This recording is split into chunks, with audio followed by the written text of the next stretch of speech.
Get ready to embrace debate. First Take starts now. Coming up on the First Take podcast, how will Deflategate impact the legacy of Tom Brady and the Patriots? Plus, LeBron heats up in the playoffs, so how much trouble are the Bulls in? And did the Rockets take control of their series against the Clippers? All that and more coming up on the First Take podcast, which starts right now. Brady takes a shotgun step. He looks right for Gronkowski. He throws it for Gronk. Touchdown, Patriots! You get the sense that you were able to grip the ball better than the Colts last night? Would you care to weigh in on that? I think I heard it all at this point. I didn't alter the ball in any way. I have no knowledge of anything. I have no knowledge of any wrongdoing. Nobody did anything. Yeah, I'm very comfortable saying that. I'm very comfortable saying that nobody did it, as far as I know. Is Tom Brady a cheater? I don't believe so. I mean, I feel like I've always played within the rules. I would never do anything to break the rules. All right, so we finally have an answer, so to speak, on the Deflategate. We have the report. We'll get to that in just a few moments. Welcome, everyone, to First Take. Carrie champion Skip Bayless in studio. Stephen A. Smith in New York City. Good morning, Stephen A. How are you? Good morning. Good morning. How y'all doing? Well. I am not doing very well, thank you very much. You know, Stephen A., this has been a rough week for me. Manny Pacquiao lost. My Spurs got eliminated thanks to a bogus call, I thought, on Tim Duncan. And now we are talking about Tom Brady, the great Tom Brady, cheating. Yeah. Well, Skip Bayless, here's my question, Skip Bayless. I know this is not baseball, but 3 strikes applies in a lot of ways. Are you sure you don't need a vacation? He definitely needs a vacation. After today's show, you need to take some time off. He definitely needs a vacation. Okay. So for once, I'm asking you to take it a little easy on me just this once today. Stephen A., are you going to invoke the mercy rule here and take it easy on your friend today? Please. Uh-oh. Yeah. He wouldn't do it for you. Here we go. No, he wouldn't. All right. On the show today, we will discuss the Wells report in great detail. The report says it's more probable than not that the Patriots personnel participated in a deliberate effort to release air from footballs. Plus, LeBron and his headband are back. Cavs win Game 2. Can LeBron maintain? That will be the discussion. But first, Ted Wells issued his report on the inflation levels of footballs used by the Patriots in the AFC Championship game against the Colts. Among the key conclusions, it's more probable than not that the Patriots personnel participated in a deliberate effort to release air from game balls, and quarterback Tom Brady was at least generally aware of inappropriate activities. It did not find any wrongdoing by Patriots ownership or coach Bill Belichick. ESPN's Adam Schefter reports that a source close to the investigation says the NFL is considering discipline for those involved, including Brady, and that the decision is just days away. However, we are now hearing from Tom Brady's agent. This morning, he says the Wells report, with all due respect, is a significant and terrible disappointment. One item alone taints this entire report. What does it say about the league's office protocols and ethics when it allows one team to tip it off to an issue prior to a championship game, and no league officials or game officials notified the Patriots of the same issue prior to the game? This suggests it's maybe more probable than not that the league cooperated with the Colts in penetrating a sting operation. This report contains significant and tragic flaws, and it is common knowledge in the legal industry that reports like this generally are written for the benefit of the purchaser. All right.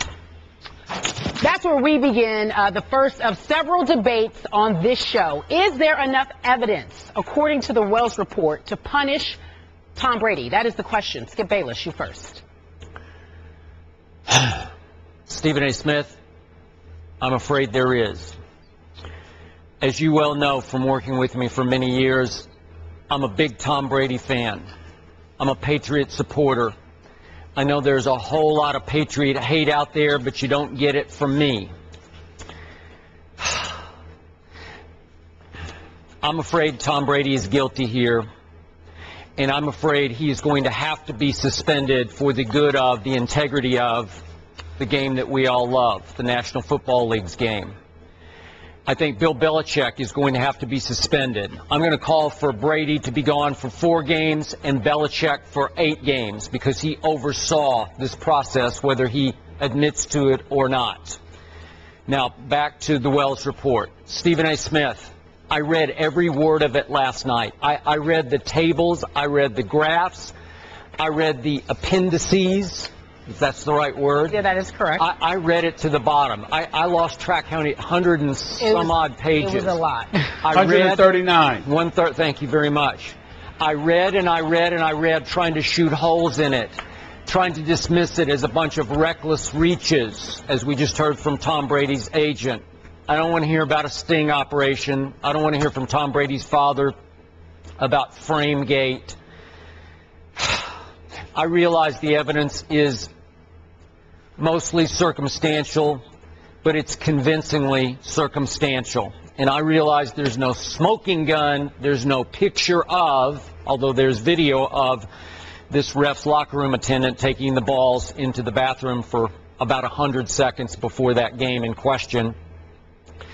I realize there's no direct testimony incriminating Tom Brady, but all those text messages back and forth between this equipment assistant that was very close with Tom Brady, or is very close with him, John Jastrzemski, and this ref's locker room attendant, Jim McNally, when I read all the text messages, the back and forth, when I read about the flurry of text messages between Tom Brady and Jastrzemski the day after the game in question, after all this broke, the phone calls between them that were fairly lengthy, and then for the first time in the 20 years that Jastrzemski worked for the Patriots, being invited that next day, that following day, into the quarterback room for the first time in his history with the Patriots.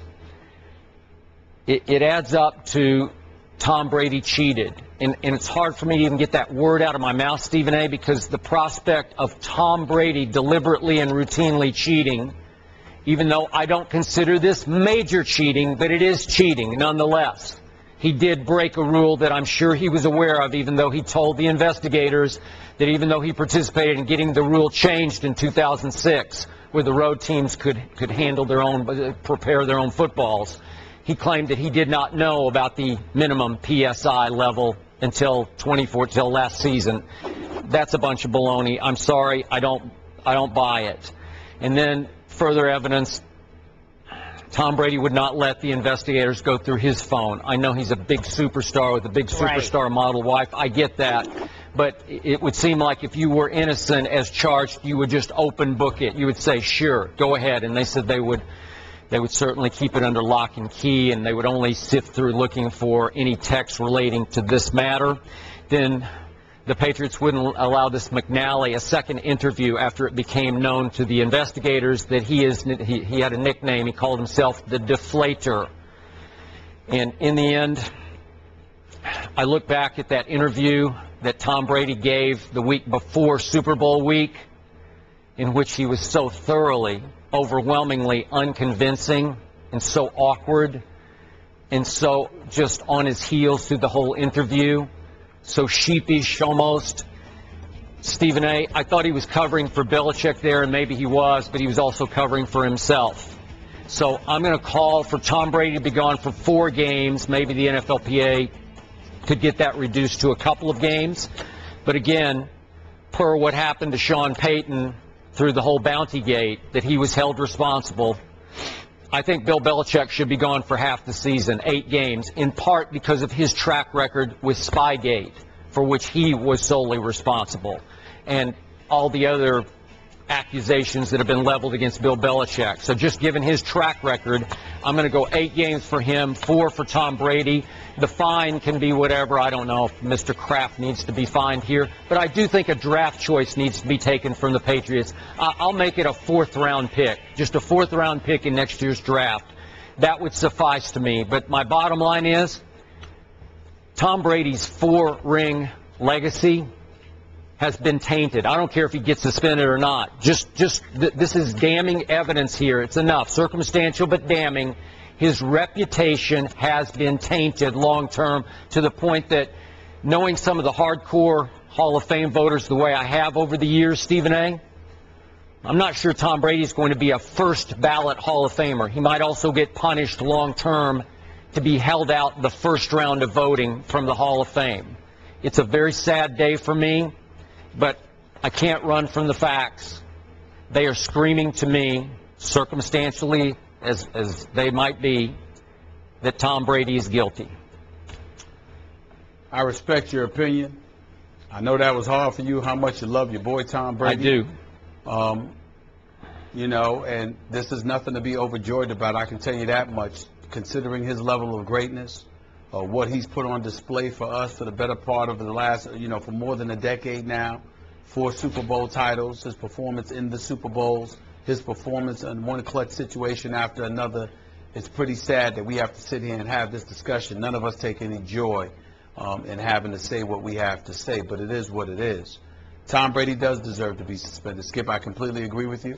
I would definitely suspend him for the 4 games. I think this thing was incredibly incriminating, particularly the text messages back and forth between Jastrzemski and McNally when they were basically using the, dropping F-bombs and talking about what a pain in the neck Tom Brady was because he was so meticulous about the balls.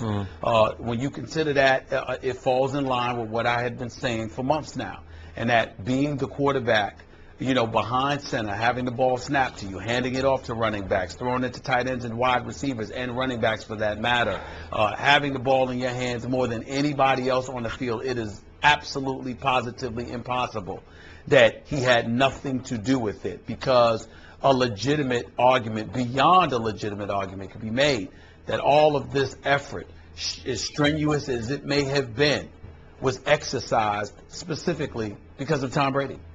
To look out for him, to do what he wanted done. And then when you consider the fact that you go practically years or months rather without talking to the equipment managers and what have you, to really not communicating with them but so much, and then all of a sudden they're in the quarterback room, they're in the quarterback meeting, and all of a sudden you're exchanging phone calls with them. Really? I mean, there's just no question that the evidence is incredibly incriminating towards Tom Brady. There's no way around it. He deserves a 4-game suspension. The New England Patriots deserve to have at least a 2nd-round pick confiscated from them. I don't go 4th round, Skip. I'll go as high as the 2nd, and it wouldn't bother me if they had a 1st-round pick confiscated, because we're talking about the integrity of the game. We're talking about people who are going to look at Tom Brady and say he cheated. Well, Skip Bayless, if it's so significant where you think his status as a future first ballot Hall of Famer is in jeopardy, if it's so significant that the 4 Super Bowls are arguably tainted, how is it not significant enough to confiscate a 1st-round pick when Tom Brady was your quarterback all along? I mean, basically, based on the evidence itself, and then you have to take into consideration Troy Vincent here, the NFL executive, the NFL VP. We have to take that into consideration. It's not Roger Goodell, from what I'm being told. It's not Roger Goodell that's going to make this decision. This is Troy Vincent, and it's not just smoke and mirrors. Troy Vincent is a former player. So Troy Vincent, a man that I covered in Philadelphia, tremendous integrity, okay? This is a guy that's going to hand down rulings. And he can't just look at Tom Brady and the greatness of Tom Brady. He has to take into account all 32 teams, the players that played against Tom Brady, people who legitimately have been on the record saying they felt robbed because they believe that the New England Patriots engaged in cheating activity. He has to take all of that into consideration. I don't see how it can be any less than 4 games for Tom Brady, in my estimation. But here's where I part ways with you.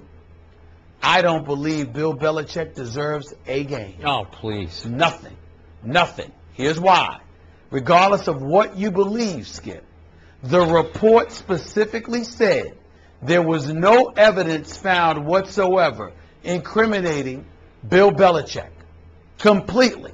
Ted Wells didn't use the word he had wiggle room. Because if you talk about Tom Brady and probable, you could have said Bill Belichick questionable. You could have said Bill Belichick probable. You could have said Bill Belichick definitively. You used none of those words. You specifically said you haven't found anything to incriminate this man. I'm looking at here and it says exactly this.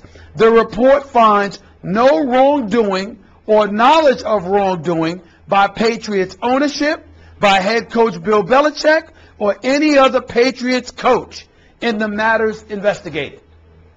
I'm sorry. It doesn't matter what you believe. It doesn't matter what most of America could possibly surmise. The facts are an investigation took place, and the same investigation that you're willing to give weight to to incriminate Tom Brady has completely exonerated Bill Belichick. Now, we can believe whatever, but the report that everybody is going on that's calling for Tom Brady to be suspended, that's calling for his reputation to be sullied and his integrity to be completely compromised, that same report completely exonerates the head coach. It doesn't matter what you believe. What matters is the report said zero evidence of wrongdoing on the part of Mr. Kraft, on the part of Bill Belichick, or any of the coaches. This is on Tom Brady, your guy, period. I consider Bill Belichick my guy, too, and he has to go down here. You remember what happened to Sean Payton in Bountygate? I had no knowledge, and they said, that's no excuse. You're the head coach of the New Orleans Saints. That's not what happened. Yeah, it was. Sean Payton got suspended because Sean Payton lied to Roger Goodell's face. That's why he got suspended. It wasn't because he was just But they said that's no excuse. If you're the head coach, you have to know. You have to stand responsible for what's operating under your nose. No coach in the National Football League rules his football operation with more of an iron fist than Bill Belichick does. I suggest to you no coach has more awareness of the minute details in the operation than Belichick. He's his own offensive coordinator and defensive coordinator and special teams coach. I'm sorry. He has to know that the very essence, that there were all the reports that came out before the Super Bowl. Remember about how Bill brings out footballs before bad weather games and he wets them down or he ices them up or whatever he has to do. He's acutely aware of the condition of the football, especially the one that his star quarterback is going to throw. You don't think he had discussions with Tom Brady? How would you like it? And how could we fix it for you? Stop it. Skip, with all due respect, I'm not debating whether you're right or wrong. I don't know. You may very well be right. But your complete argument against Bill Belichick is entirely emotional. Because the report says we found no evidence. We found no evidence. Now, either you're going to go with the report or you're not. You can't go with the report for Tom Brady but ignore it with Bill Belichick. Or you can't go with the report with Tom Brady and then ignore the report and surmise that, you know what, I'm going to connect the dots. The fact is, the report says Bill Belichick, zero evidence of wrongdoing. Period. Okay. The only damning evidence we have against Tom Brady are the text messages. And they're from lackey to lackey. This assistant equipment guy to this assistant guy in the referee's quarters. And they're not going to be texting about Belichick. They're going to be texting about Tom Brady. Belichick is the overseer. Yes, it is. They're not going to say Bill told us. It's going to come from Brady. If Bill Belichick got involved, you best believe they would be talking about him too. If he got involved, they would have been. I'm not trying to sit there and say that Bill Belichick was completely ignorant. Please don't get me wrong. Right. Do I believe that Bill Belichick is? See, understand the reason why I believe Bill Belichick's at least relative innocence in all of this. I believe the head coach is completely preoccupied with everything else. So his attitude is, okay, we're to surmise. Let's say, for example, we're talking about the Super Bowl here, Skip. Obviously, it wasn't deflated that day. Look how Tom Brady played.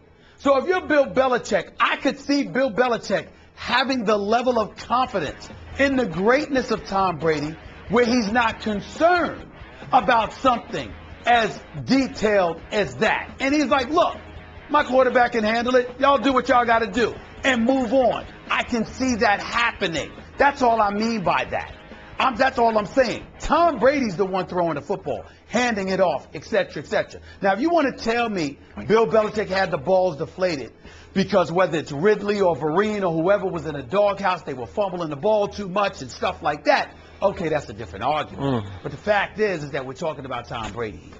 And if we're talking about Tom Brady here, there is no getting around the fact those text messages, the fact that he is intimately attached to the football. Yeah. And then we look at his press conference, which was incredibly unconvincing. I mean, Tom Brady was worse than Mark McGuire on Capitol Hill not knowing how to buy plead that. the fifth. I agree. I mean, it was just, Yeah. it was off. Well, Stephen A., It was wait, off. let's stop down for a minute. 20 minutes into this debate, I want to make sure our viewers don't get lost. You guys both agree that Tom Brady should get 4 games minimum. You say nothing for Belichick. You say 8 for Belichick. You keep That is correct. talking about these text messages. Let me show you some of the text messages.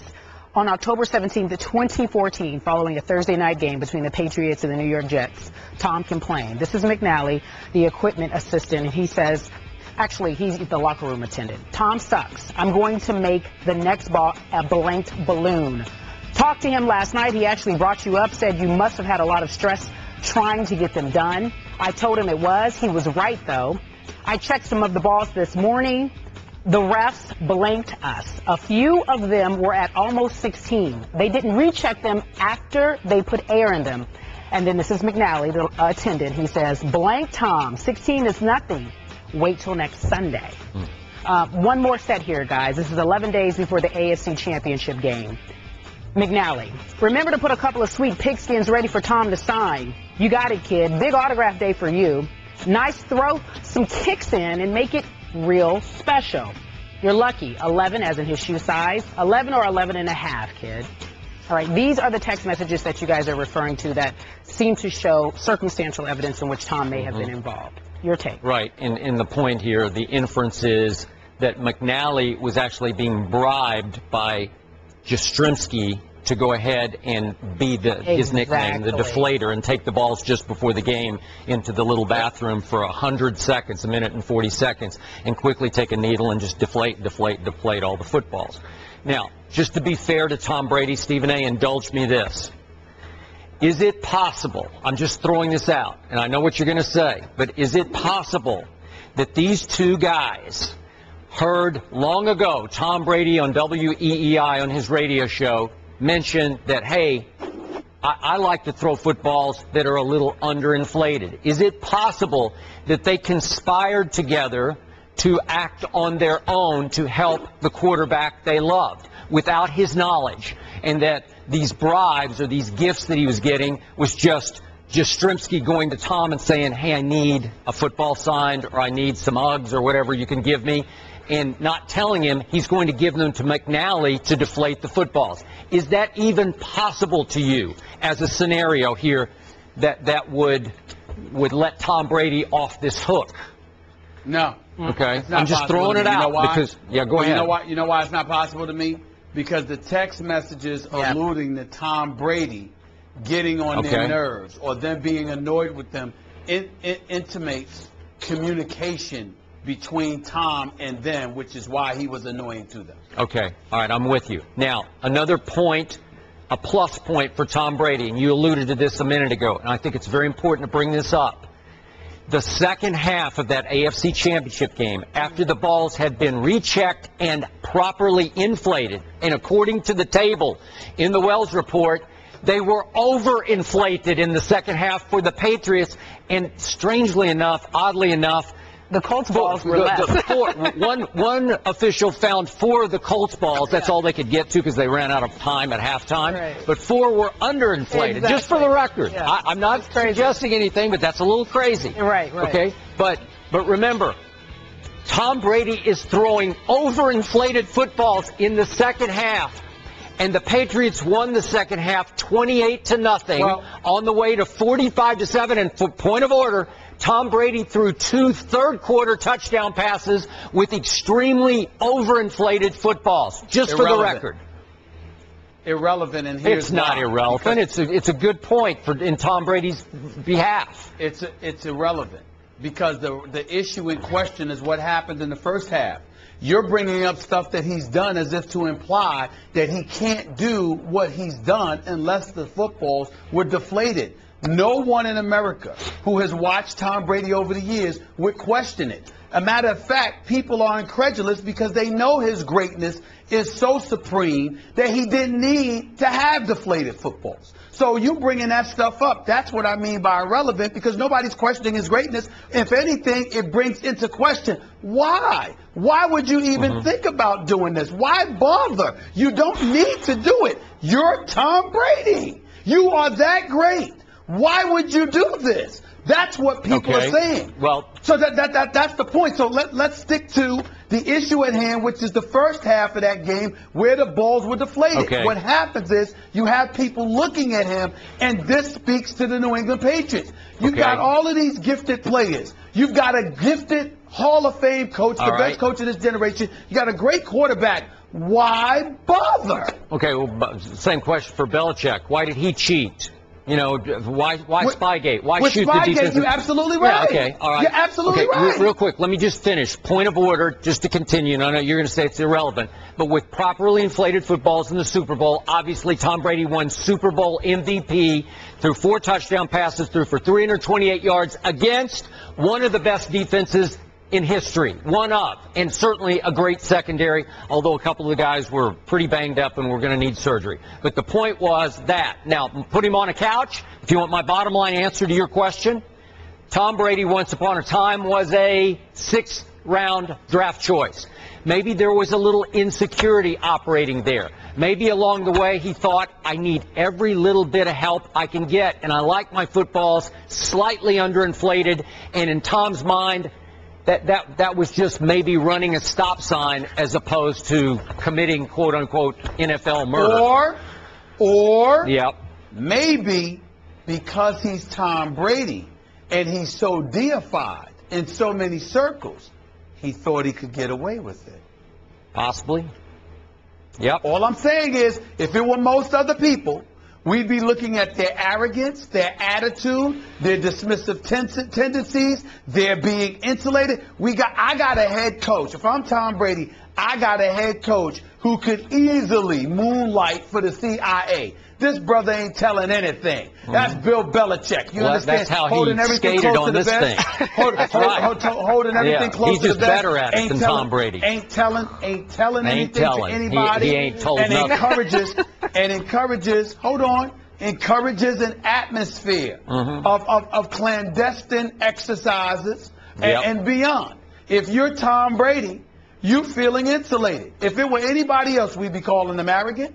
We'd be saying they've got issues. We'd be calling them a cheater. We'd be calling them a lot of things. Yet with Tom Brady, you've got people, there are people walking around today whose hearts are broken because they could not fathom that, oh my God, Tom Brady, no, that can't be. You're looking at Bill Belichick. I'm not saying that's the only reason, but primarily you're looking at Bill Belichick because you can't believe, you can't fathom that Tom Brady might have come up with this all on his own. Well, Bill Belichick has a track record. He has a history of this. And to your point, I texted with a couple of players very close to Tom Brady last night.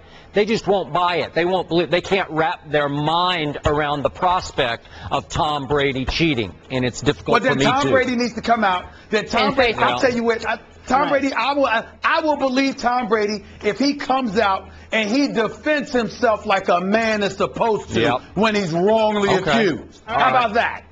All right, guys. And guys, as in Stephen A., you're going to be jealous because guess who's here tomorrow? And you're not. Eva Longoria. She's joining the desk. You're going to be in studio? You should be in studio. Well, wait, we don't need Stephen A. tomorrow. We don't need him tomorrow, so he should. You're out. You get a day off, pal.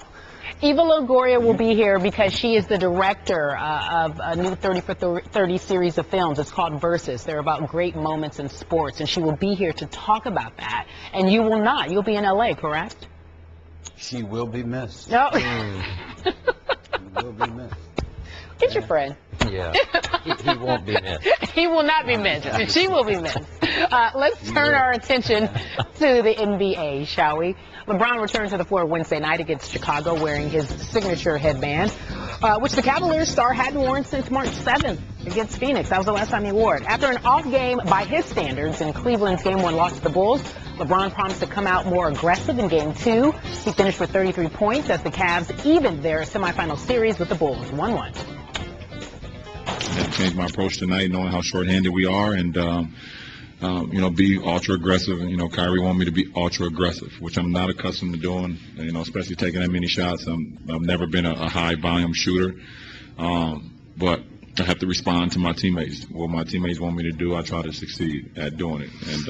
And so if it's a change of mindset for myself, then I have to do it if that's what my guys want me to do. Stephen A., the other day, Chauncey, and he wanted me to tell you this, Chauncey Billups, our NBA analyst, said, LeBron is the kid in the hood that can beat everybody up if he wanted to, but he chooses not to. You just have to bring it out of him. So that's one of the things. Can he sustain this level of play? Yeah. Of course he can if he wanted to. He's not going to be that aggressive launching 29 shots a game, but of course he can. And when Skip and I got into a debate months ago about the physicality, and we mentioned guys, you got to check them and let them know they can't do anything they want. I had brought up then that LeBron could beat up anybody he wants to. Keep in mind the brother walks around 6'9", 250. I mean, he's not he's not somebody to push around. He just chooses not to do so.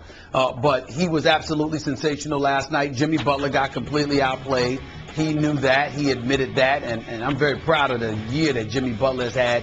But last night wasn't his finest moment, neither for him nor Derrick Rose, because they combined to be a minus 42 when they were on the court last night, with Jimmy Butler pretty much getting taken to school by LeBron. And he'll show up in Game 3. No question in my mind about that. But LeBron was ultra aggressive. When he wants to get to the basket, he's simply unstoppable. He was, but I'm going to tell you, he was helped last night. Kyrie dropped in 21 points, no doubt. But Iman Shumpert and James Jones, they combined for 9 of 16 shooting from three-point range, scored 15 and 17 points respectively. Plus, Iman Shumpert was out there defending on the perimeter, assisting and helping Derrick Rose to 6 of 20 shooting for the evening.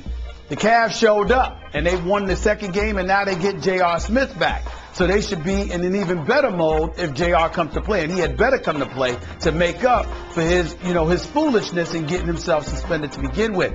But to answer the question again about LeBron, of course he can sustain it. He's not going to launch 29 shots.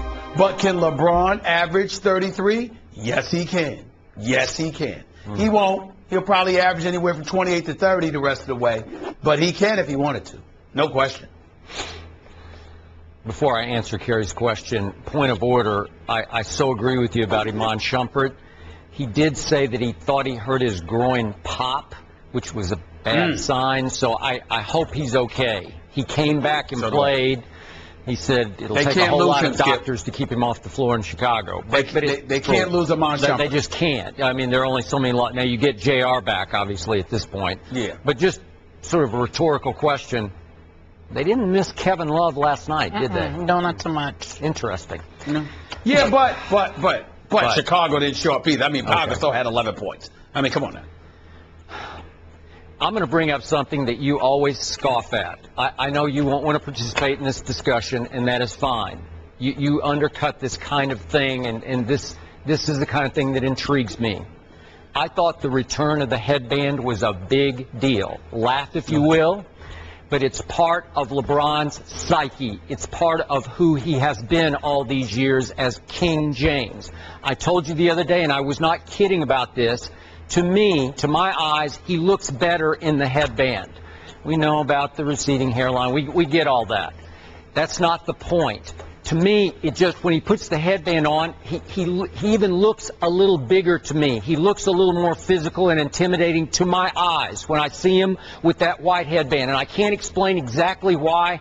It's just the way, when he didn't have it on, he looked more slender to me. It slenderized his body. He didn't look as intimidating. So to me, LeBron's headband is like Samson's hair. He needs it for his power. It's just that he seems to feel better about himself on the basketball court. His body language looked different with the headband on. And as silly a little thing as this, maybe last night, especially with them teetering on the brink, man, if you go down 0-2 with 2 home games, all of a sudden he needed a shift in his psyche, and he got it by putting the headband back on like, oh, it's the old me, and I got to do this for my team. I don't care. He said, I want to look like one of my teammates. I don't need you, LeBron, to look like one of your teammates. I need you to look and play like King James, like you used to.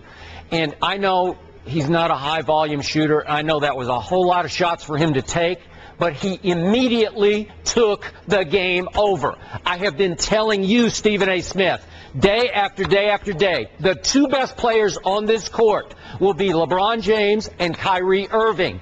Don't give me all this bull about the Bulls, how they're this and they're this and they're this. No, they're not. They don't have LeBron James and they don't have Kyrie Irving. They occasionally have Derrick Rose, but when they play every 2 nights a game, Derrick Rose's knees can't take that kind of a second game in 2 nights, and he wasn't Derrick Rose last night. So, to me, the headband changed things last night, and it changed LeBron's mentality into the attack mode. And I've said it a million times on the show, when LeBron decides to attack the rack, nobody can stop him. It's over. Thank you very much. End of story. See, first of all, let me say this to you. My brother from another mother, my big brother from another mother. Okay. I thank you so much for informing America how disinterested I am in such a take like that, that you distance me from that. Appreciate it, because you're treating the headband like it's Popeye with a spinach. I can't relate. I just can't relate. Go that far, I just can't relate. I just can't relate. I've seen LeBron have big games without the headband. Have you? Since he took the headband up. Yes, I have. Yes, I have. So, I mean, it is what it is. Remember when it accidentally popped off down the stretch in Game 6 at Miami 2 years ago? Here we go. It fell off. And remember what happened? His game fell off. He had 3 turnovers in the last 6 minutes. This is Skip Bayless. He was blowing this is totally his legacy Skip Bayless. right Stephen before A. your very Smith eyes has with no nothing to headband. do with this. Stephen A. Smith has nothing to do with this. Until Ray Allen. Oh, and the 3. Oh, my Lord. Hey, Stephen A., but did you, well, listen, the Cavs even find it interesting, obviously. Did you see the 30 for 30 film that they put together about the headband? I don't care. They're telling you there's something I'm not talking there. about LeBron's headband. You don't feel like it? I told you. I told you. I'm not doing it. I'm not doing It's it. okay. Sir, how do you feel about the headband? I don't care. I don't Sir, care. do you want to talk about the headband? No, I don't he care. doesn't care. It's okay. You don't have to care, but I do care. That's why I know you do. I prefaced everything by saying it saying, sounds ridiculous. I know you Yeah. don't. You just despise it. You dismiss this kind of stuff. I didn't. That was the LeBron I wanted to see last night, and the series has Skip, turned you know what around. you remind me of? You know you remind me of, Skip? I remember when Allen Iverson dropped 58 on the Houston Rockets years ago. And Larry Brown came into the press conference. Oh, there was a couple of plays that he missed. He should have passed the ball, and he should have set a screen. Stephen, I just don't know. I mean, he just can't do that stuff. He just dropped 58. He didn't have and a good game, though, that's the first thing Stephen A. Coach Brown said. Exactly. That's the first thing Coach Brown said. That's you, Skip. That's you right there. Geico presents Strange Savings Stories. Astronomers detected an interstellar transmission. It stated, Geico, 15 minutes could save you 15% or more. The implications were staggering. Was the cosmos telling us we could all save hundreds on car insurance with Geico? Or did their radar merely pick up a signal from the nearby Rufus and Clyde's morning show? We may never know. Geico. 15 minutes could save you 15% or more on car insurance. According to Elias, the Rockets are the first team in NBA postseason history to win a game despite missing at least 20 free throw attempts and 20 three-point attempts. The Rockets had 64 free throw attempts, the most in a playoff game since 1993. Meanwhile, James Harden, he didn't mind the free throws. He scored 32 points, including a 15 performance from the free throw line to help the Rockets even the series with the Clippers. Skip Bayless, what was your takeaway? Stephen A. Smith, we spoke, was it yesterday? Yeah, yesterday about Chris Paul. Yep. Should he or shouldn't he play? And I'm going to dig in on the point that I made. And I have no idea what Chris Paul's hamstring felt like yesterday. And that's I always talk about on this show. It's so difficult to discuss because you just can't know. Doc Rivers can't know. Only Chris Paul knows exactly how it felt. Again, you were of the position, of the mindset. You just rest him. You just stole game 1. You're in a good spot. Maybe you could steal game 2. And for a while last night, I thought they were going to steal game 2, especially in the second quarter up to halftime. But I'm just warning you, if Chris could have gone last night, you might look back at this game if this series starts to swing the other way. Let's just say, for the sake of argument and discussion here, that the Rockets go back to Staples, where the Clippers almost lost 3 games to my Spurs. Let's say the Rockets win Game 3, and all of a sudden you're saying, uh-oh, you're getting in trouble here, Clippers. So I just want to make that point that you're on dangerous ground with the hamstring, even though you're on the right side of this. You're on the conservative side. Rest it, take another few days, and get ready for Game 3. I get all that. But now you're in a little bit of a danger zone. The second quarter of that game last night, the Clippers won it 41-21.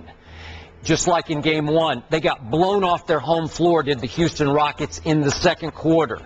So I tweeted at halftime with the Clippers ahead by 10, Rockets down 10 on their home floor. I tweeted, now we find out what James Harden and the Rockets are made of.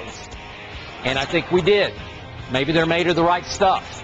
Now, it helped, as Kerry pointed out, that they wound up getting to the free throw line 64 times, which, by the way, over the last 50 years in the postseason, is the second most free throw shot to a game in 1968. 66 free throws were shot by Wilt Chamberlain's Philadelphia 76ers against your New York Knicks, and I think you covered that game in 68, He did. right? He did. I think you were covering the Sixers. He was covering the kindergarten game, the version of it. No, I was actually 1 year old. Oh, he couldn't have been covering. 1 year old? Yeah, he was a year old. He couldn't have. Okay. I don't know about that. I'm having hard. I got to get my calculator out on that. 20, not 21 like some people I know. 1. Okay. All right. But 64 attempts, and you and I have discussed this before, but it got to the point last night that when James Harden drove, it was just an automatic whistle. Like, if he gets a half a step on a defender and gets into the lane, the whistles just blow. It's like the refs are now conditioned. If James Harden gets 1 foot in the lane driving the basketball, blow the whistle. It's either going to go in for an and one, or you're going to go shoot 2 free throws. He shot 15, and to his credit, he made every last one of them. And the difference in this game became the free throw line. 42 makes on one side to 25 on the other side. As Doc Rivers is famous or infamous for saying, it's just a make-or-miss league. We have all this conjecture, we have all this breakdown, and in the end, it's just how many shots do you make on any given night for whatever reason. The ball goes in or the ball doesn't go in. Last night, it did not go in for the Clippers. Jamal Crawford, who can shoot you out of the gym, he can also shoot you out of the game. 6 for 22 and 1 for 8 from the three-point line. JJ went a little cold last night, 2 for 6 from 3, 3 for 10 overall. So they didn't make their shots. Houston didn't really make their shots, as Kerry pointed out, 5 of 26 from 3. But when you shoot 64 free throws and you make only 42, but you get 42 points from the free throw line, that's the game. But I give it up to the Rockets. They showed me a lot in the second half. No Chris Paul or not, they showed me some character. James Harden took over the game and looked like the MVP runner-up in the second half. I give it up to the Houston Rockets. Little intangible flash there. Some guts were shown in the second half. Well, first of all, Kevin McHale had guts as a Hall of Fame caliber player, so we know this team is going to have guts. They're going to have character. When I go to this game tomorrow in Los Angeles, I almost dread seeing James Harden, because as much as I know that Steph Curry deserved league MVP, it makes me sick to my stomach that he couldn't get it too, because James Harden is sensational and he deserves all the credit in the world. I feel bad that he wasn't coronated as a league MVP myself. But the flip side to this, Skip Bayless, is this. I stand by what position I took. They did the right thing resting Chris Paul for the next couple of days. Let him miss the first 2 games of this series and now come back on your home turf and do his thing. The Clippers were in this game. They blitzed Houston in that second quarter when they dropped 41 points and took a 9-point lead into the half after being down 11 after the first quarter. I know Houston has character, but I was displeased, Skip, because I just think that as much as lethal as James Harden is, it's just too many damn calls he gets. I mean, it's like, my goodness. It appears as if you get fouled, you get called for a foul against him for having bad breath. I'm serious. A piece of your sweat might come on him and he get a call. It's ridiculous, man. And it's like, hey, you just look. I watched Matt Barnes defend this guy, and I'm like, what can he do? How can you defend this guy? If you get up on him and try to defend him, you call a foul. Even if you sit there and you turn away and then you jump, to shoot, to contest a jump shot, they're calling a foul. They call a foul for everything. Everything. I mean, James Harden seems to get every call. And I know his greatness mandates that he gets some of them, and it's deservedly so. But I would like to see James Harden just boogie on people and do his thing, as opposed to creating contact and getting 15 points from the free throw line. That's just me. Having said all of that, if I'm Doc Rivers, all I have to do is employ the Hacker Howard. Dwight Howard is the $88 million man. You know how much I believe in Dwight Howard, Skip, and his talent. He already had last night like 24 and 10, I believe. I believe that's correct. I think it was like 24 and 10. 24 and 16, I'm sorry. Yeah. 24 and 16 with 4 blocks. This is Dwight Howard. He's big time. He was horrific from the free throw line. He was. 8 of 21. I mean, come on, man. Look. If they can hack a Jordan, you can hack a Howard. And I'll tell you why I'll hack Howard. I'd hack Howard to disrupt Houston's rhythm, and more importantly, to keep James Harden off the free throw line. Because he's going to hit his. Yep.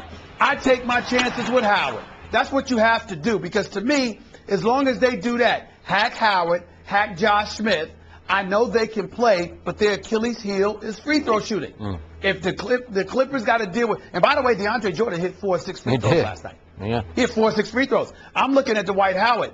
What, 38% for the free throw line? 38%?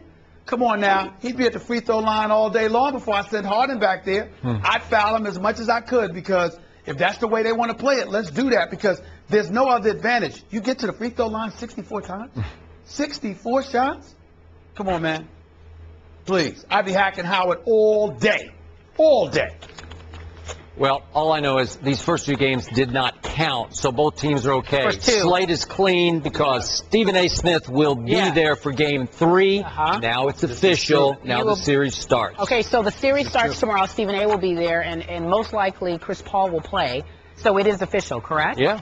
All right, so you know I ain't go. You know I go to the games that count. I ain't going to no boring games. Anyway. Completely understandable. Completely understandable. Well, we asked you at home if, in fact, did he break the rules? Was there enough evidence in the Wells report to punish Tom Brady? You have responded on the Twitter, and 59% say yes. Just about 59%. 41.1% say no. Jerome Bettis, That's high for the no's. Yeah, you thought that they would be all in on Tom Brady?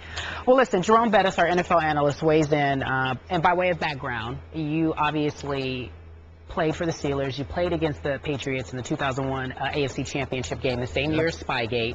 You lost. You were not happy about that, and you're very honest about how you feel. And when we talked about this, when Deflategate first actually, came out, you said they're known felons. That's how you described the Patriots. After you read the Wells report, in your opinion, is there really enough evidence to punish Tom Brady?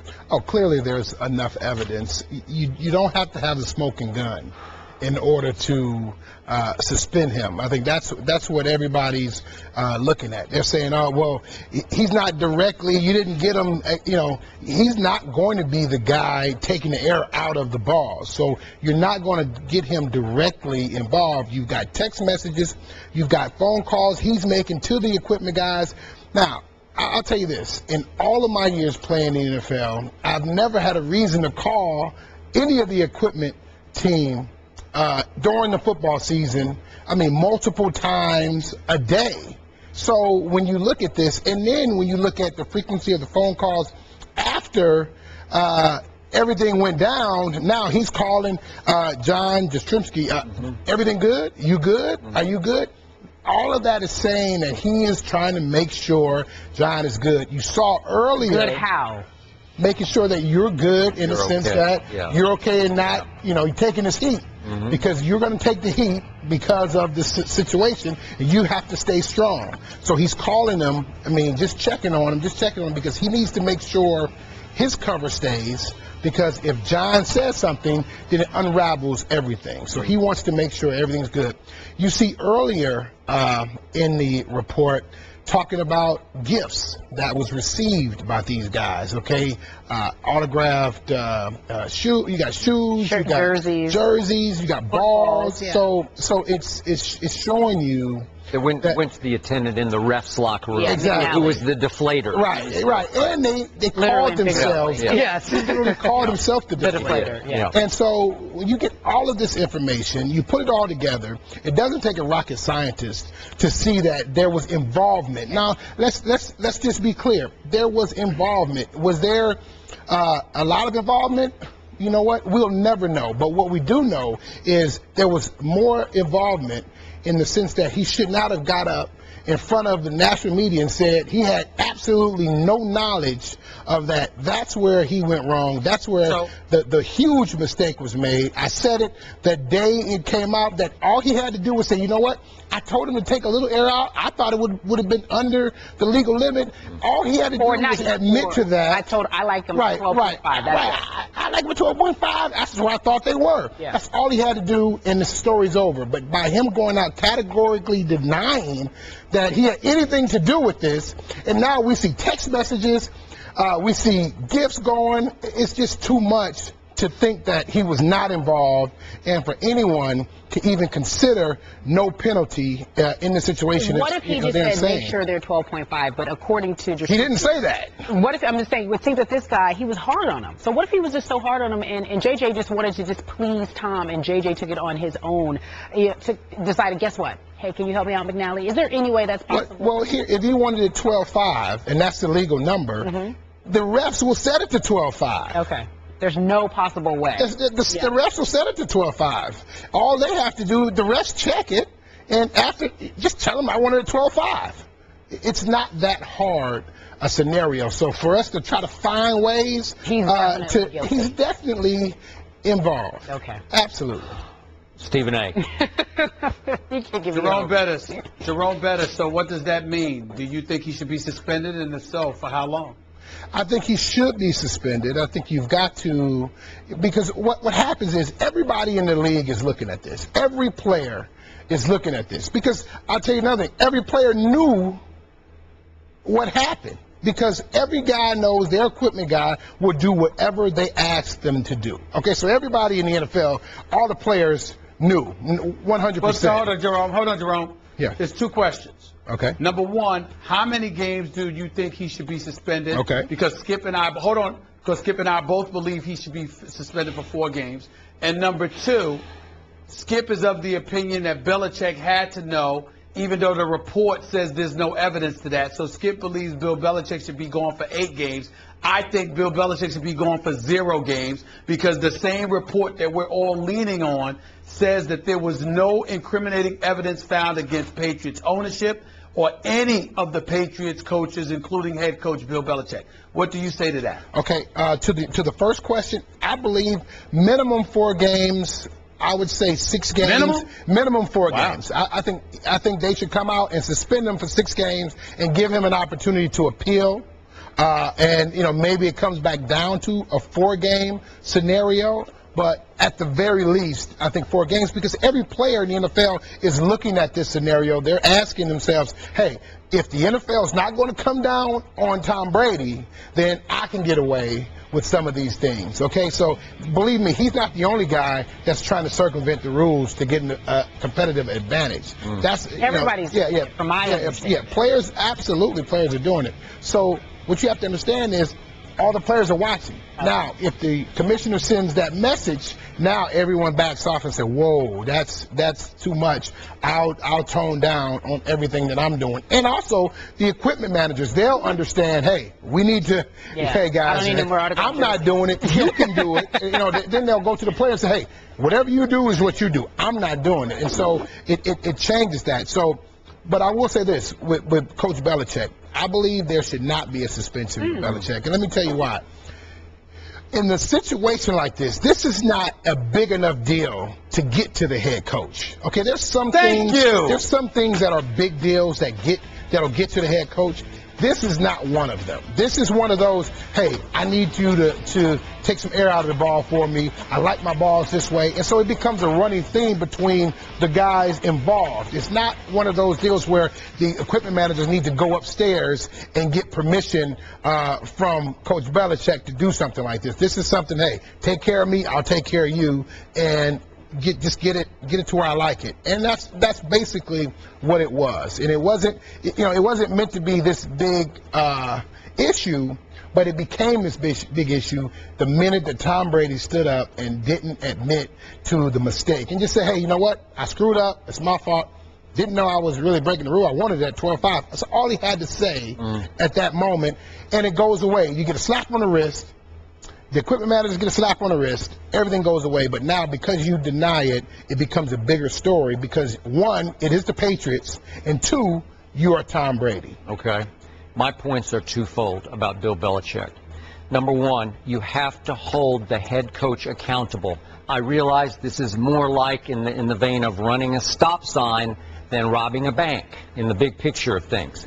But it is still affecting the integrity of a game that has been under fire because the NFL recently, as we all know, has mishandled situation after situation after situation. Sure. And the public that has so much faith in this game, the fandom of the National Football League, is going to sit back and say, what you got again, Roger Goodell? You got to show us that you're going to protect the integrity of your game, because this was cheating. No matter how you slice the cheating or how you rank it, it's still cheating. And furthermore, when Goodell did come down on Spygate, it wasn't hard enough in a lot of people's view, but he did leave it with Belichick. You are now on a zero-tolerance type policy. Any other screw-ups, if you bend the rules or break the rules going forward, we will really come down hard on you. And I realize that's now 8 years in the past. But I still think that a lot of people view the Patriots as the cheating organization. That emanates only from one man, the head coach, because of Spygate, for which he was solely responsible, and going back to a couple of teams accused the Patriots of, you remember, spying or videotaping their walkthroughs the day before those early couple of Super Bowls, both the St. Louis Rams Super Bowl and the Carolina Panthers Super Bowl. Remember those? Yeah, I do. Okay, so again, because of his track record, because he was put on notice by Roger Goodell after Spygate, I just think that, and we had a lot of our analysts say that Brady will be punished a little more harshly because of Spygate. I heard that all day yesterday. Well, then the head coach deserves to go down a little bit here, too. He needs to be punished. That's just me. Now, I can see your view, and I can understand that from the standpoint of wanting to send the message that you ultimately are the captain of the ship. And if something's going on in the ship, you are supposed to know about it. So I believe he did know about it. I don't have any proof of that. I do not believe he knew about it. It was too small of a situation for him to know about it. In the scheme of things, in the scope of everything that's going on, much too small. And it was something that was really a hush-hush deal. This was something that was very, very hush-hush. As a Hall of Fame player, Jerome Bettis, how big a deal is an underinflated football for Tom Brady? How in the scope of cheating, how much is that cheating to you? It's not huge. It's not huge. I wouldn't, I wouldn't look at it and say, oh, the sky is falling. Oh, the sky is falling. He deflated the ball. The sky is falling. I wouldn't say that. But I will say this. There are clear advantages to that from a quarterback standpoint in bad weather, from a running back standpoint.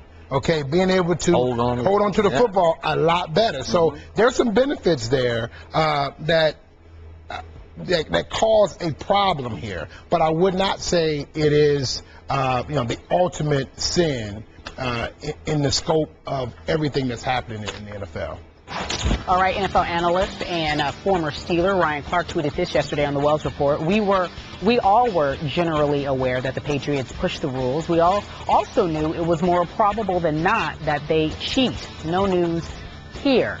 That goes along the lines of what Mr. Bettis said when the Deflategate issue first came about. You called them known felons. Your take? It was crystal clear. We caught them. You caught. Okay, and it was not something that was minor. it was a I call it a burnable offense that the commissioner had to burn the tapes because it had to be destroyed because it was such an egregious penalty. So they said, I don't want anybody else to see this, what they were doing. It was that bad. So that's a felony. All right. So they were known felons from that standpoint. This is something that they had done before. They have always been on that line, being in that gray area. All right. And so this is nothing new. And so when I said that, it should have been understood. But it wasn't understood from my man over here, Stephen A. And he really took off on me. He did. He took off. Okay, so you got to help me understand. Let's not overreact like some of the idiots on Twitter who all of a sudden think I was ready to get into a fist fight with you. Yeah, I think anybody knows I would get crushed inside of 5 seconds. It wasn't fisticuffs. That's number one. A heated debate. That's right. I am not stupid. Trust me. That's number one. Number two, and more importantly, here's where I part ways in all seriousness, Jerome Bettis. A felon, I mean, that connotates such a level of seriousness. If the Ray Rices of the world, the Greg Hardys of the world, and things like that hadn't transpired, and we were just talking strictly football, I get you. But in the aftermath of all of that, I thought we needed to be more careful with our verbiage, which is why I took you to task on the selection of words that you use, and I still do today. Think about this for a second here. We sit here this morning, y'all, and we find ourselves in a very, very difficult situation. Do you know why I came up with 4 games? Because to sit there and give 6 games or more to Tom Brady, you're intimating that deflated footballs are just as important as domestic violence. Because you've got the new domestic violence policy that's been implemented that calls for a minimum of a 6-game suspension and a second-time offender a potential lifetime ban. So when you look at the 6 games, because of what happened with Ray Rice and that elevator in the casino in Atlantic City with his fiancee, now wife, Janae Palmer Rice, because of what we learned happened with Greg Hardy because of the bench trial and what the judge found him guilty and all of that stuff. Because of those things, you've got a policy that has been implemented and 6-game suspension or more, no matter what the issue is inevitably going to be compared to domestic violence. But you also, and so there's no way around that. So because of it, I'm like, we got to be careful because even if, obviously we all believe Tom Brady knew. Tom Brady knew about deflated footballs. Tom Brady, as a result, compromised the integrity of the game of football, according to the Ted Wells report. We have to understand and make sure that we're careful not to sit there and put ourselves in a position where one is comparable to the other. And Roger Goodell, more importantly, has to do the same. That's why he needs to make sure he literally stays out of it and leaves it to Troy Vincent. Because it was Roger Goodell that made the decision initially to give Ray Rice just 2 games.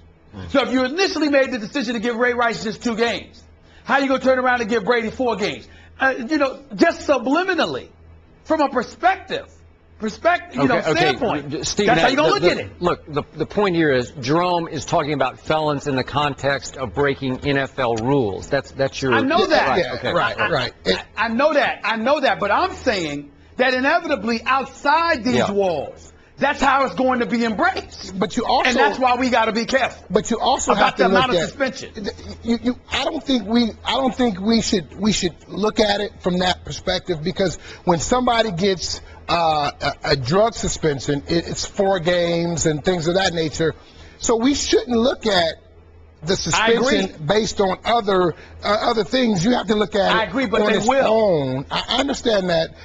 Right. You have to look at it on its own. But let me ask you this question. Sure. The integrity of the NFL, what is the value of that?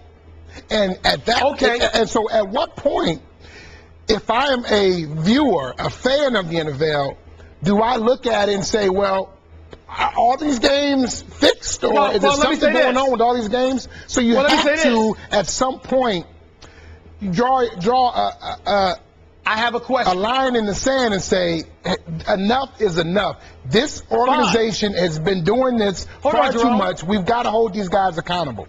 Hold on, Jerome. Well, then you need to answer this question for me. And I'm not disagreeing with anything that you just said. I get it. Isolated. One shouldn't be compared to the other. I'm not saying I would do it. I know we wouldn't do it. But I'm just talking about Joe Public, which the NFL obviously is concerned about. Okay? Right. But here's the question. In the sport of baseball, obviously it was gambling. Pete Rose has been banned for life. You got the Marcellus Wileys of the world for ESPN and others who make the case that they would support Tom Brady being suspended for the year. My point to you is, and Sean Payton was out for the year. So when we talk about the integrity of the game, if it's that important, why are we talking about 4 games? How come we not talking about longer? Well, because when you look at these instances, these are organizational issues from when you look at the Saints. These were coaches directing players. All right, now that goes along the line of it sets a really bad precedent. So I understand there from the standpoint, if I'm a player, I'm going to do what my coach tells me to do. My coach tells me to go out and try to take this guy out, then that's a whole different deal. And to create a pool of money, all those things. That was a huge issue. This is a small minor offense. It's a minor offense. Much like offensive linemen, when they used to spray the silicone, whatever it is, on their jerseys, just so that defensive linemen couldn't get a grip on them. That's what it's in relationship to when you look at other teams. You look at years ago when the receivers used to put the stick on their hand, try to get a competitive advantage. So these things is the quarterback throwing the football. I understand, it's the most important part of the game. But he's still a single player. Yep. All right. So we can't. Player. He's the player, but you can't hold an offensive lineman and what he does bad differently from when the quarterback does something, because they're both trying to gain a competitive advantage. Okay. And so from that standpoint, it's equal. Okay. And so you have to look at it from that standpoint. So it's not a situation where he needs to be suspended for an entire year. But because you got caught, because you lied about it, and you betrayed the public trust, all right, then when they came in to interview you, you were not willing to go along with the investigation. He was. He didn't. Would you give up all your text messages?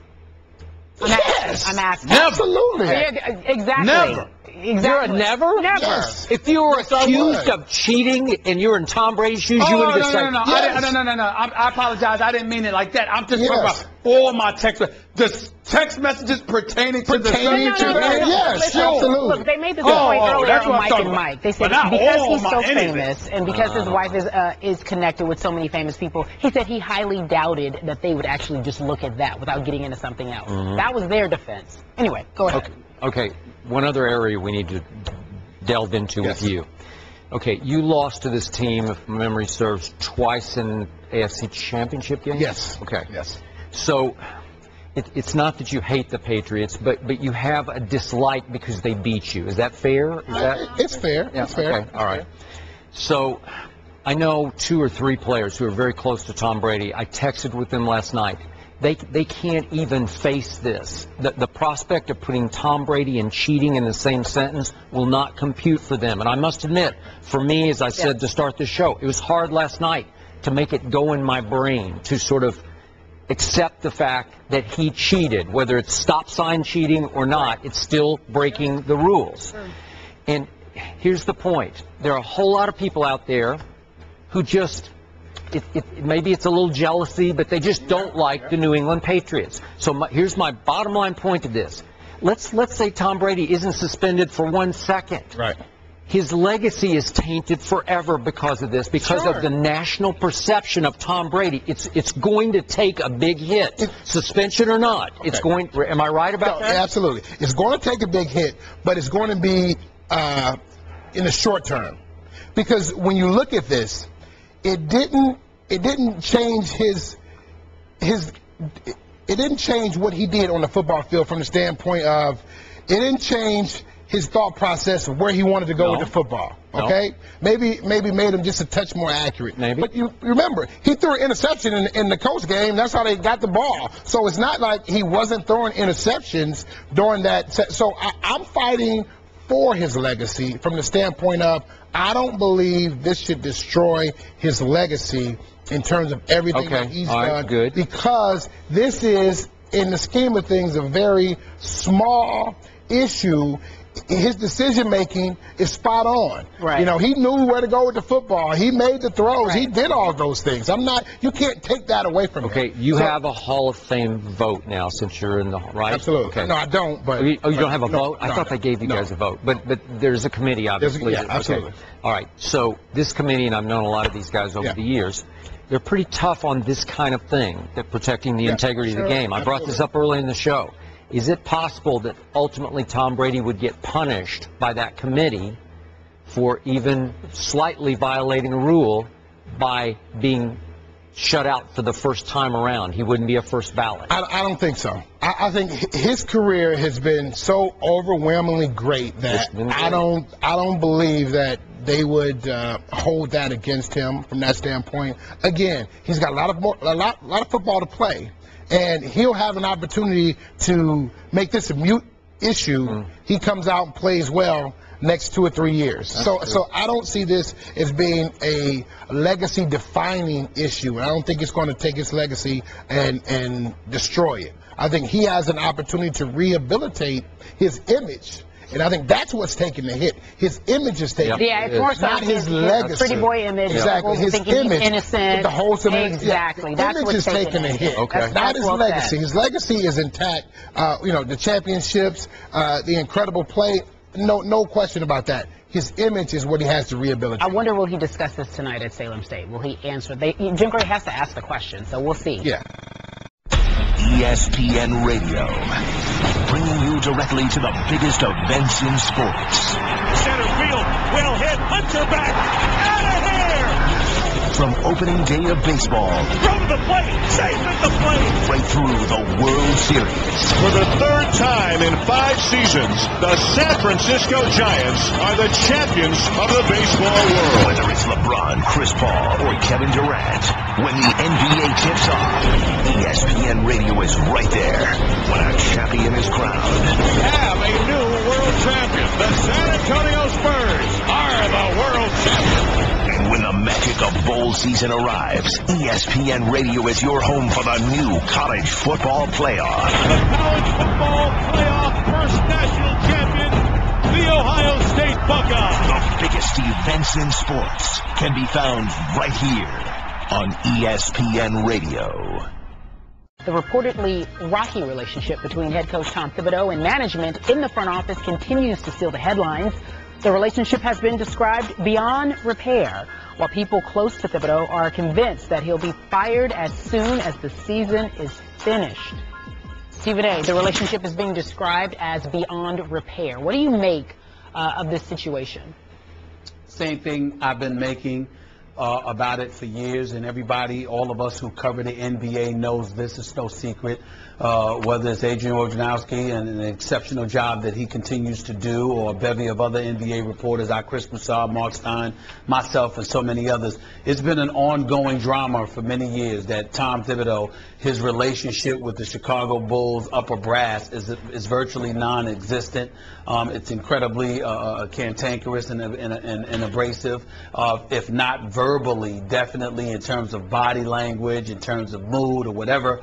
Skip, I've heard stories where literally when Derrick Rose has been out practicing, and he's been a staunch supporter of Tom Thibodeau, but just to monitor the usage of Derrick Rose and to make sure Tom Thibodeau would fall in line, literally Mr. Paxson and Gar Foreman would be standing at midcourt literally staring at things and practices while it was going on, just to send the message to Tom Thibodeau that you will do what we tell you to do, etc. I haven't had the luxury of interviewing either of these guys about it. Their standard operating procedure or stance is that we're not going to comment on rumors and innuendos and all of that stuff, but everybody knows what's going on. I told you months ago, Skip, that Tom Thibodeau will be gone at the end of this year. that Atlanta obviously was Orlando was a potential landing spot. That assistant coaches are already looking for new jobs. The handwriting's been on the wall for quite some time, and it really makes no sense. Tom Thibodeau, this is his record, y'all, in Chicago: 62-20, 50-16, 45-37, 48-34 without Derrick Rose, and then 50-32 this year with Derrick Rose missing a bevy of games. You look at his overall winning record: 255-139. The Chicago Bulls won 6 NBA championships in the Jordan era. Since that time, they've been to about 5 playoff series. 5 playoffs. Okay, they've advanced past the first round like 5 times or whatever. Tom Thibodeau was responsible for 4 of those occasions. I mean, the man is an exceptional coach, universally recognized as one of the top 3 coaches in the game of basketball. Perhaps he's a bit gruff or whatever, not married, no kids, completely married to the sport of basketball, obviously unwaveringly dedicated, committed to excellence. I don't know the man personally, but his reputation and his record in NBA circles as a coach is exceptional. But this falls in line with the Chicago Bulls. Even when Jordan and them were winning championships, Krause was talking about, hey, this is it for you. We're going to move on. And they were letting Phil Jackson know he wasn't wanted. They were letting Jordan know they were waiting for him to move beyond the Jordan era. And owner Jerry Reinsdorf did little to nothing to stop it. So if they did that with Michael Jordan, why would they not do it with Tom Thibodeau? It just seems to be something that starts from Jerry Reinsdorf on down, even though I once heard his relationship with Tom Thibodeau wasn't a problem. It was really Paxson and Gar Forman. But in terms of the specifics, we just don't know. But it's bad. It's very bad. And to the point where you could see that Tom Thibodeau is just focused on trying to win games because everything else about the situation stresses him. Life has been made to be very, very uncomfortable. And I was told that he'll be the coach of the Bulls next year if hell freezes over. That was a quote from somebody within the Bulls organization. That's what they told me. It's that bad. Quick point of order. Tom Thibodeau would have been a much better choice for the Oklahoma City Thunder than Billy Donovan will be as their new head coach.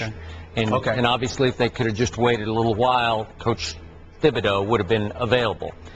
Now, back to your point. Your last point is my point. I worked in Chicago for several years as the columnist of the Tribune. I closely observed the inner workings of a Bulls and a White Sox organization presided over by one Jerry Reinsdorf. I don't want to speak too long on this man because I don't want to give him more credit than he deserves, but all these issues we're talking about emanate from the top, from one man, Jerry Reinsdorf. He is the boss. He does not care what Thibodeau thinks because he did not care what Phil Jackson thought. This is child's play compared to what Jerry Reinsdorf and his GM, Jerry Krause, did to the great Phil Jackson.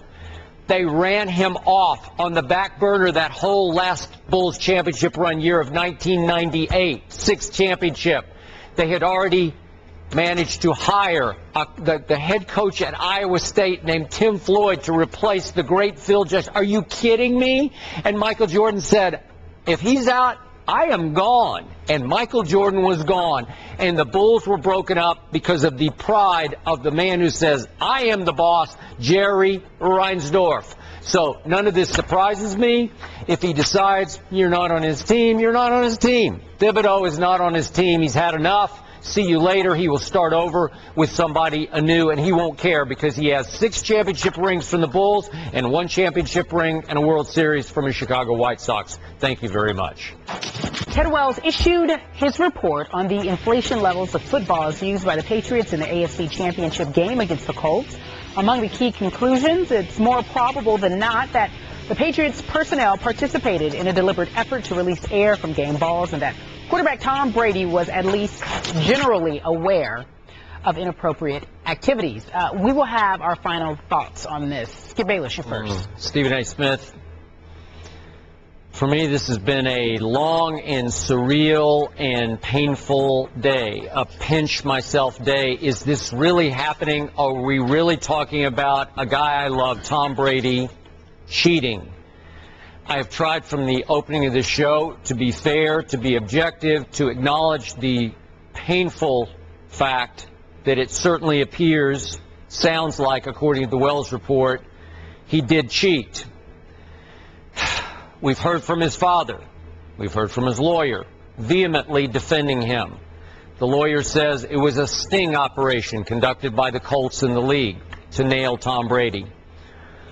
The father says it was Framegate, to frame his son Tom Brady, who would never, ever, ever cheat at anything pertaining to the world of sports. So, I'm going to leave you with this thought. I am still hoping against hope that in the next day or two, Tom Brady calls a press conference and he fires back with both fists at the Wells report, and he refutes it point by point and drives holes in it with information that he can provide from his phone or his computer or whatever. I'm hoping against hope here that he will fight back and defend his integrity and his reputation that has now been tainted so far.